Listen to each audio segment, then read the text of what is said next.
If you're looking for some tequila cocktails, but you want something a little bit fun and a little bit different, this is the video for you. I've got 4 fantastic variations coming on Margaritas and on Palomas.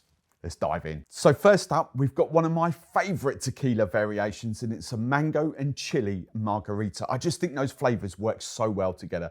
So you want your favorite tequila of choice, Blanco, Reposado, Añejo, whatever you use. We're using Monin's Le Fruit mango puree, so 50.1% puree in there. You could use mango syrup, you could use any of the other brands. I'm going for a chili syrup. You could use a chili liqueur. Monin also do a spicy syrup, which will work well in here. ODK have got a chili syrup, but this is the one I've got in the studio, William Fox's. And then either fresh lime, or we've always got the ODK 100% lime. It's long life and shelf stable. So I'm going for 45 ml, 1.5 ounces of your tequila. And then 30 ml, 1 ounce of some lime juice, or probably the juice of a really fresh and juicy lime. And then 15 ml, half an ounce of your chili syrup. I just think you want a touch of sweetness with some of these Monin Le Fruits, because especially if you don't use the full 30 ml like we're going to do now. So I'm actually going to use 20 ml of this, but just balance to your own personal taste. So 20 ml of mango puree. And then to garnish the glass up, I'm going to use some of this citrus rimming salt from the Salty Rim company. Strain your cocktail over plenty of ice. And then just to garnish, we're going to use a Frona. These are dried green lemons, but we're always going to call them limes. That is amazing. That chili kick with mango is just a match made in heaven. If you're serving this up in a martini glass, then I would recommend you salt half the rim. But as I'm using a straw, you don't get the salt if you don't want to. Now for cocktail 2, I'm sticking with the margarita theme. And one of my other favorite combinations is pineapple and honey. Those two just work so well together. So again, we've got a favorite tequila. We've got long life shelf stable lime juice, but fresh lime juice if you've got it. Honey syrup, you can make that yourself at home, but I prefer to buy it in. So 2 parts honey to 1 part water, just to make it more runny. So you've got even runnier honey. And then we're going for Monin's Le Fruit pineapple puree again. So 50.1% fruit in there to 49.9% sugar. You could use Real, you could use ODK. You could even potentially use a pineapple syrup. Now this time I'm going to serve this up in a martini glass or a margarita glass, but we're sticking with the same ratios. So 45 ml of your favorite tequila, 30 ml, 1 ounce or the juice of a really ripe and fresh and juicy lime. And then I would suggest 10 to 15 ml, depending on your own palate, of the honey syrup. And then again, play about with the ratios, but 20, 25 ml of the pineapple puree. Now to garnish this up, I'm going with a different salt this time. So we've got the Salty Rim, but we've got a chili and lime salt. Now as this is going in a coupe glass or a martini glass, I would recommend just salting half the rim. So if you don't like salt, or a guest doesn't like salt, they don't have to sort of drink from there. And also make sure you salt the outside of the glass, not the inside of the glass. But double strain. And then to garnish, I'm going with a Frona dried lime, but you could go for a pineapple wedge, or we've even got Frona dried pineapples there as well. Garnish how you like. Honey and pineapple margarita, done. Superb. Honey pineapple.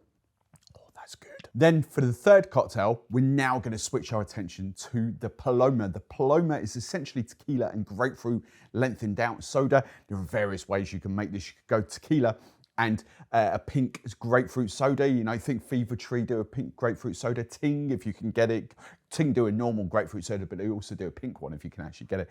But actually what gives you more zesty flavors as well is kind of using like Monin's Le Fruit grapefruit puree, so 50.1% fruit in there. So we're going with a favorite tequila. We're going for the ruby red grapefruit from Monin.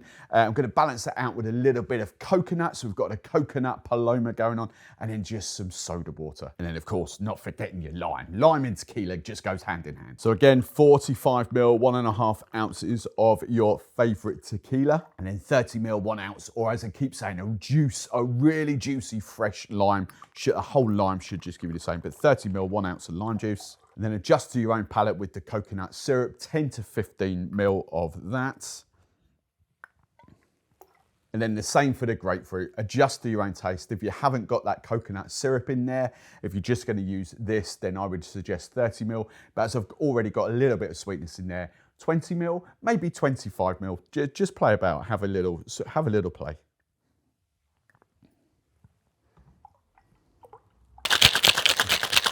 Then after a quick shake, 75, 100 ml of soda water, just straight into your shaker. Then as it's a tequila cocktail still, we're gonna add some salt. Again, I've gone back to the citrus cocktail rim and salt from the Salty Rim Company. And then strain your cocktail over fresh ice.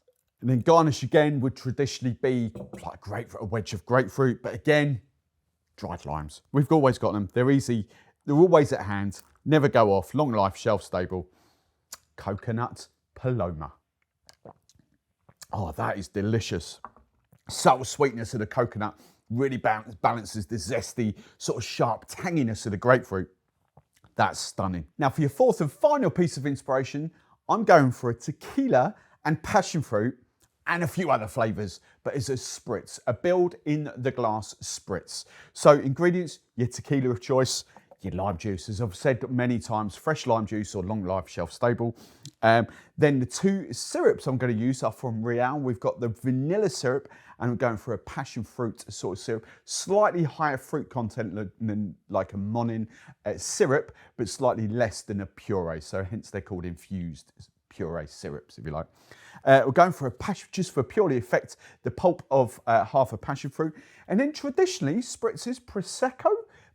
So I'm not a huge Prosecco fan. So I was going to go a Fever Tree's Mediterranean tonic, but I thought elderflower works amazingly well with passion fruit, so why not? So I've got some elderflower tonic. So first up, we need to salt the rim as it's built in the glass. And I'm actually going for a sugar this time because of the color contrast. This is from the salty rim, but it's a brazen red sugar. So start off with a little bit of ice in your glass. Remember, spritzes aren't that boozy. They're like afternoon sort of lounging drinks, you know, inherently.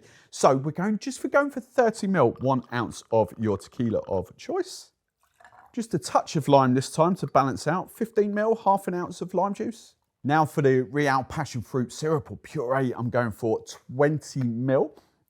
And that will be bolstered up by the vanilla, of which we're going for just 10 ml, a third of an ounce of that. And then just for effect, I'm going for the pulp, half a passion fruit, save the other half for a garnish on top. Now, as we've got a bit of sweetness in there, I think the tonic water, that Prosecco is dry anyway, but I think the tonic water will be a great shout in there. 50, 75 ml. Give it a quick stir to combine those ingredients. Finish off with more ice. And then garnish with a nice big bushy sprig of mince and that other half of passion fruit. Passion fruit, vanilla and elderflower spritz with tequila. Done. Simply stunning. The flavor combination, wow, that's great.